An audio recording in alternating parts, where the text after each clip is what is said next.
What is up, everybody? Welcome back to Blerd Out. Now we got the new One Piece chapter 1137 is out.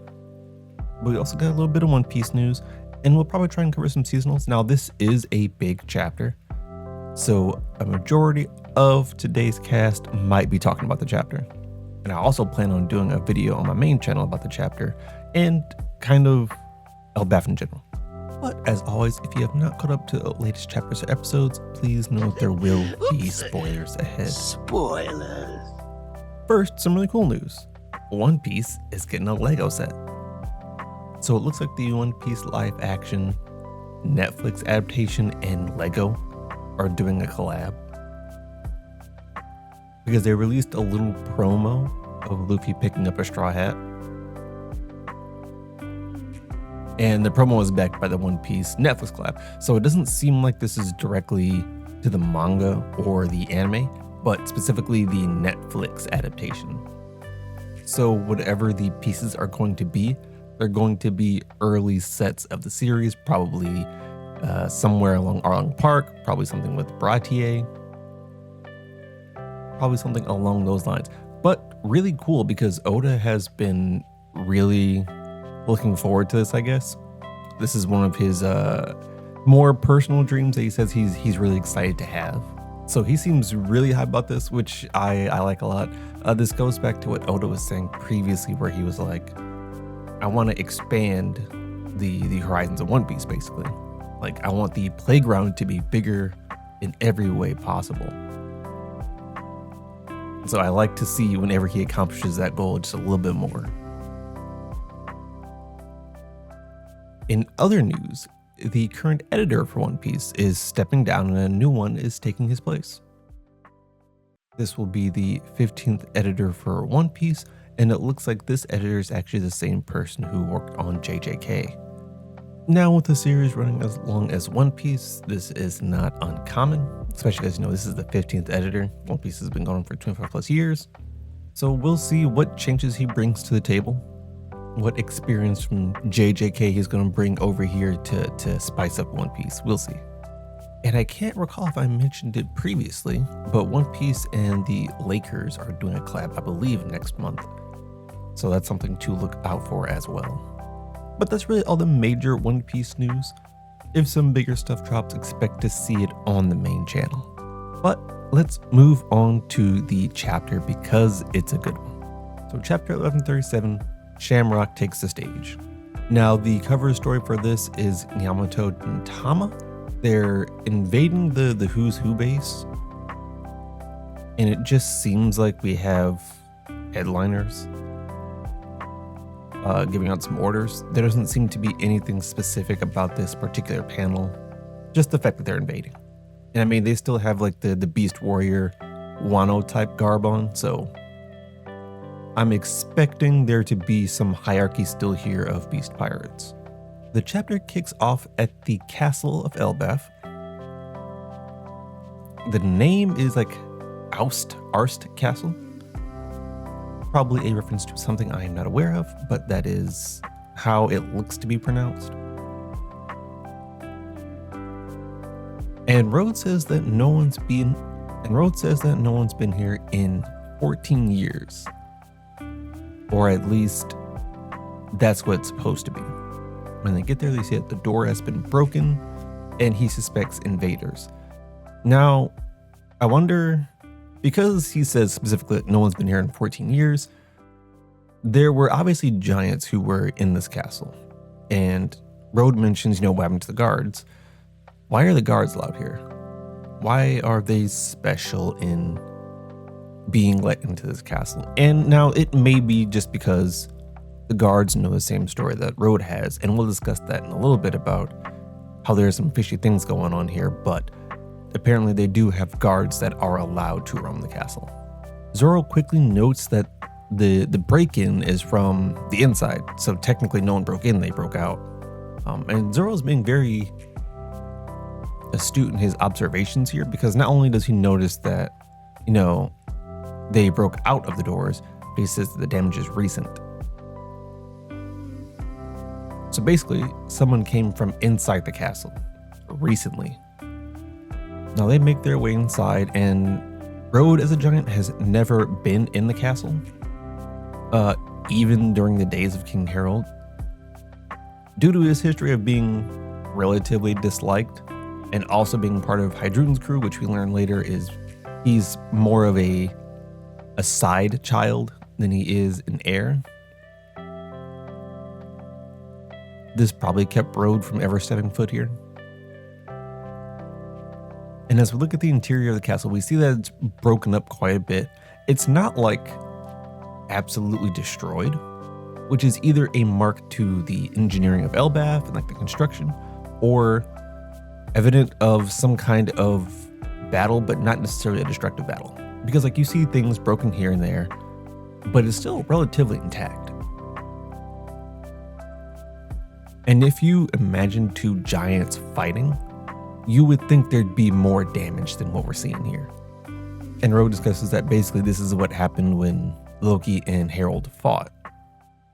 And he says that even though Loki is a monster, King Harold was known as a great warrior. So I think he puts King Harold on a higher pedestal than Loki as far as strength. And that strikes us odd as well because when you think about it, if it's just Loki versus Harold, and Harold is known to be stronger,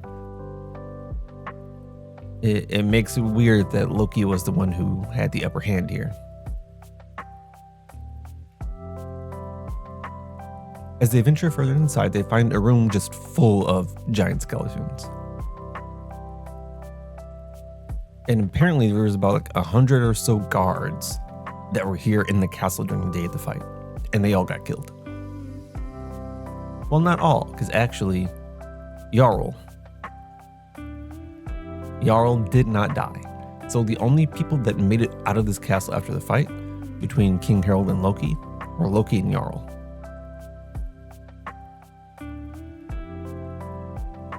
And specifically after that fight, coming to this area was forbidden.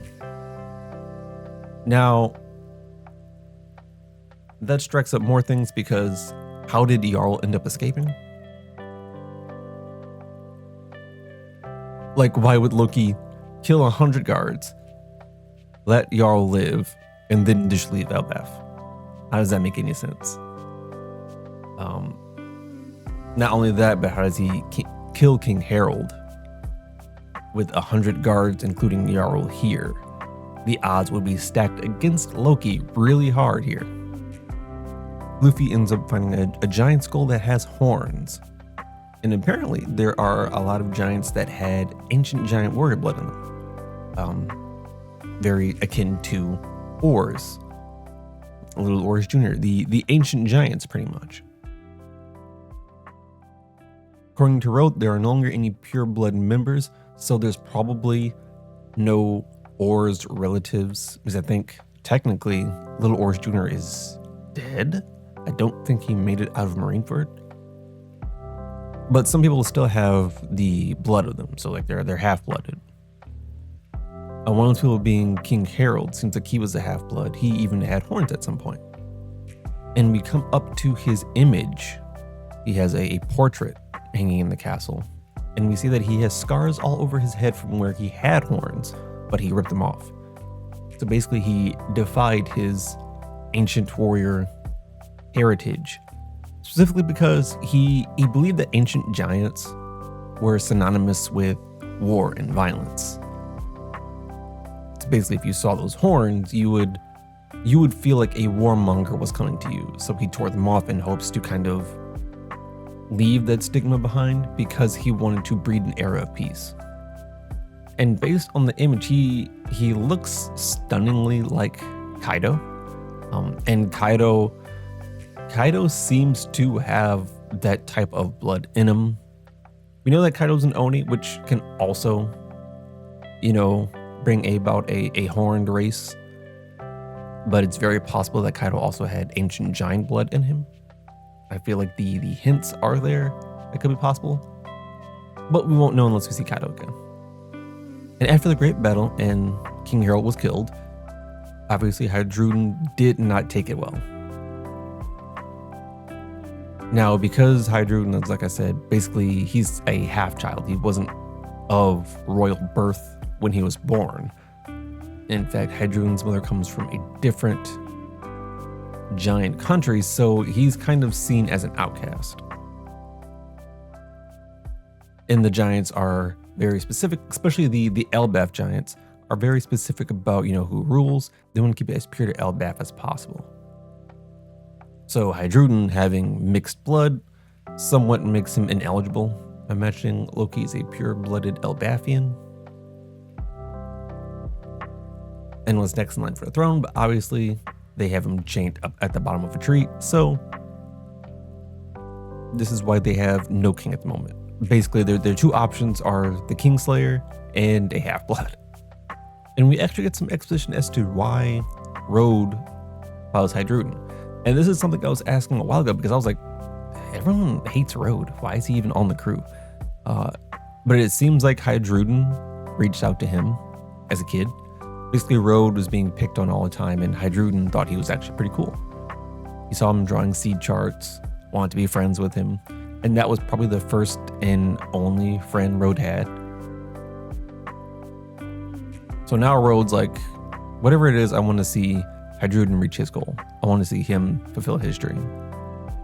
And Rode also mentions, like I was saying, Heidrun never really grew up in the castle. He never grew up as royalty because he was a half-blood. But even such, he still had the dream to be king and unite all the giant tribes. That's what Heidrun wants to do now. That's why he was going for the Mare no Mi. He's trying to achieve power so he can achieve this goal. And Zoro and Nami kind of laugh at it because basically Rode is to Heidrun what the Straw Hats are to Luffy, because they want to see Luffy become king of the pirates, and Rode wants to see Heidrun become king of the giants. Even Zoro's like, yeah, I know about that already. we already know about that. Luffy comes out and says he found some giants, and I believe these are the ones that initially encountered the God Knights, so probably the ones that got knocked out. But we then move to the underworld, and it looks like Gunko is putting the pause on Loki. And Loki says that basically he's getting big because he can't move from the spot, and I mean, he is chained up. But the mysterious figure, who will be named later, says the result would be the same even if he could. I would love to see that tested. Just because Loki is said to be essentially the strongest giant on Elbaf right now. And they're trying to get him to join the God Knights. So there's no way that his strength is that undermined where they're like, yeah, either way, we'd beat you up. I think it'd be a really different fight if he was free.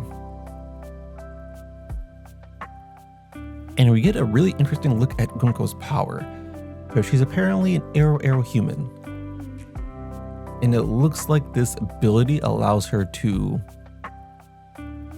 do a few things with arrows, honestly. Like, she's able to craft constructs out of arrows. It looks like she crafts like giant shoes or giant like boots out of arrows. And then the arrows are clad in haki. Because her arrows start off initially white. And it looks like she forms arrows, she forms them into something, and then they take on a black sheen, which is generally an indicator of haki being imbued in it.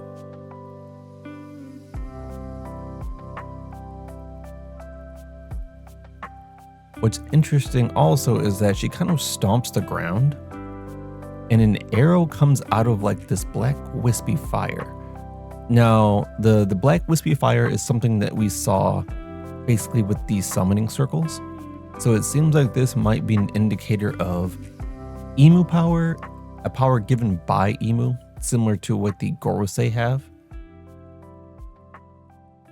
And it makes me think about when Sabo was in the throne room.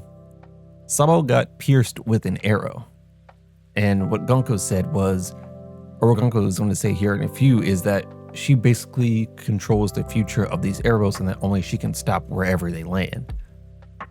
So I'm wondering if Gunko was actually in that room or had that type of power, but just was not revealed when she was there with Sabo. Just very interesting, because it's pretty much the same thing. It's the same power, just we're seeing it a little bit more fleshed out. And we see her kind of set up arrows around Loki's head. And once she sets them up, Loki actually starts describing what she's going to do. And initially I was wondering if this is like base observation hockey, if this is future sight, if this is intuition. Because what it looks like is that the arrow is set up and then you see what's going to happen. Because the arrows point the direction of what's going to happen. And then Gunko says that she basically follows the arrows in a direction. The thing that makes me think it's more observation hockey based is that Loki describes exactly what's going to happen. So like, even though he can only see the direction of the arrows, which also, how is he seeing the direction of the arrows if he has bandages over his eyes? Also an indicator of observation hockey. But he's describing like the exact motion she's going to take, like a kick, then a punch. So I think to some degree, we have some observation hockey going on here. It's kind of what we expected with his eyes being bandaged up. But to be fair, I really like Gunko's power so far. It seems really cool and really versatile. Especially in this display here where she uses it to kick and punch. And apparently, no matter what anybody else does, you can't change that. I want to see that being used against a future sight user. I want to see if they can actually change that, because that would be an interesting fight. And basically she keeps laying into Loki. Obviously he doesn't want to give in. She keeps asking him to be a god knight. He says nah. She keeps laying in. So finally the silhouetted figure says, all right, chill out. We're not getting anywhere. And then finally we get the reveal of Stabs,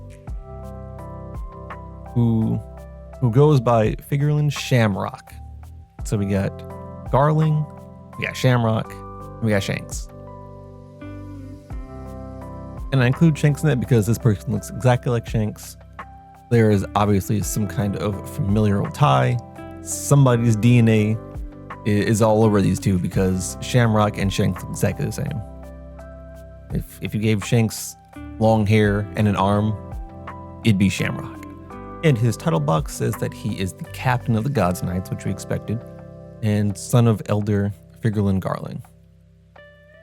Now, it doesn't say like clone, it doesn't say any kind of tie other than son. So we can take this as it's probably a biological son, meaning that we now have Shanks in the field of, is he a clone? Because previously we thought that Shamrock here might be a clone. Shamrock might be something created from Shanks, but it's very possible it could be the other way around here. Essentially, his goal is to bring the giants under the world government control. They want them to be affiliated, probably because they want their power, but also because they don't want this power against them. They don't want it roaming free. The world government is all about control, so if they can control this great power in any way possible, of course, they're going to try and do it. And that is the chapter. We do not appear to be on a break, so we should be getting one next week as well. But this is insane. We actually got the reveal of Stabs. I was not expecting to see who this was until like Luffy encountered them. I'm really happy we got the reveal now, because now we can like build up a clash. We can now build up an introduction of people seeing Shamrock and calling him Shanks. And then we'll get the lore of, you know, where all of them come from. We're gonna get Shanks lore soon, basically, is what this is setting up for. And although Gunko's design was a little iffy when I first saw it, it's kind of growing on me, I'm not gonna lie. I like it when she has the constructs with her. I think that makes it a little bit cooler. Shamrock's design, I like it. It's a little too, I don't know, it feels a little too royal for me, but I think it's just because I'm not used to seeing Shanks in royal garb. That's throwing me off. And I mean, like, he even has like the royal hairstyle. This man is deep in nobility. But that was a really solid chapter. Like I said, there are a lot of things about what's happening in Elbaf that I'm going to make a video about and kind of elaborate further, because some things just ain't right. Some things don't add up. And I think a lot of the giants are being lied to. I think Jarl has some secrets that he's got to tell us at some point, because this stuff don't make any sense. Like I said, I'm gonna make a video about that on the main channel, so keep an eye out for that. We actually have a good amount of time to talk about some seasonals, because I'm watching a lot. I'm watching a lot of seasonals. And I mean, they're only like 2-3 episodes in so far, and most of them, a lot of them are isekais, because they pumped out a lot of isekais this season. I'm watching like all of them. The one that sticks out the most to me is the online shopper, which the official title is The Daily Life of a Middle-Aged Online Shopper in Another World. I'm really liking that one.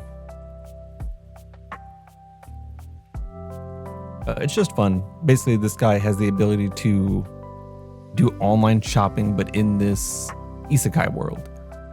So basically, imagine the generic like reborn isekai world, you know, magic, monsters. But this guy has like an online shopping catalog. So he can like buy cars and just buy modern day stuff and have it shipped to him in this world.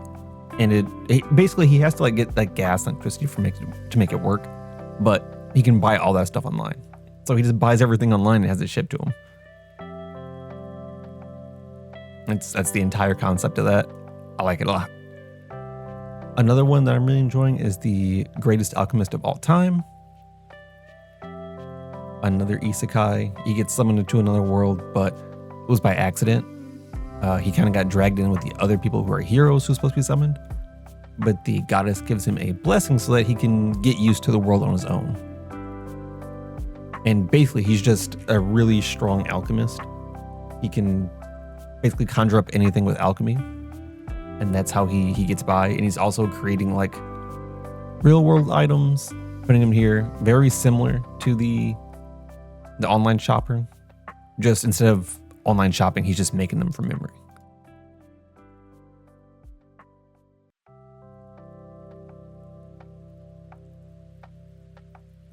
There's Mandaka's Impervious to My Charms. This one's a romance.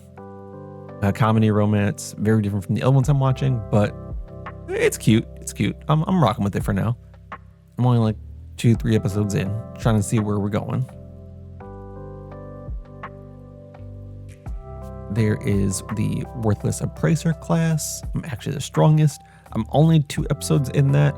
That one hasn't kicked off as much as the other ones. I'm still waiting for that one to really get going.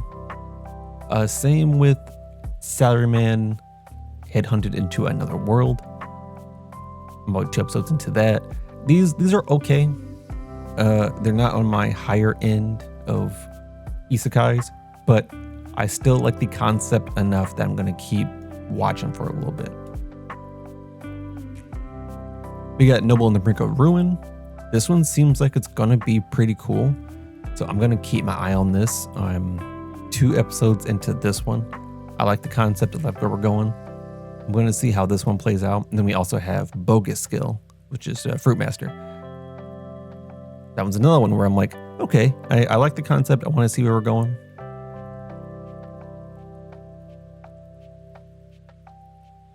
I'm also watching The Guild Receptionist, which seems, I like the concept of this one too. It seems really cool. I like the main character. It's also pretty funny as far as like how they're going about things. I want to watch more romance ones. I want to see if there's any stronger. I know there's Honey Lemon Soda. I didn't really like that one all too much, to be honest. So I'm trying to see if there's an other one that's going to pop up. I'm honestly behind on Sakamoto Days. I got to catch up. I'm still on episode 1. There's From Bureaucrat to Villainous. I watched 1 episode of that. I want to see more of this. I just haven't made time to do it. There's Welcome to Japan Miss Elf that I want to start watching. I haven't seen any episodes of that, but I've heard that's an interesting one, so I'm gonna check that one out. I Have a Crush at Work. I want to start watching that one. I want to start watching Zenshu. There's just so much that I want to start watching this season. And there's so much that I'm already watching. Oh yeah, I left my A rank party to help my former students. I'm also watching that one. There's just so much. Absolutely so much. And I'm going to try and watch as many of those as I can. Just because I was actually pretty excited about this season because I saw how many isekais there are coming out. And I've been on an isekai kick for a while now, so I was like, yes, give me all of these. Give me all of these. So we'll see how it pans out. That's going to do it for this episode. As always, don't forget to like, comment, subscribe. I appreciate you listening. I'll catch you in the next one. Peace.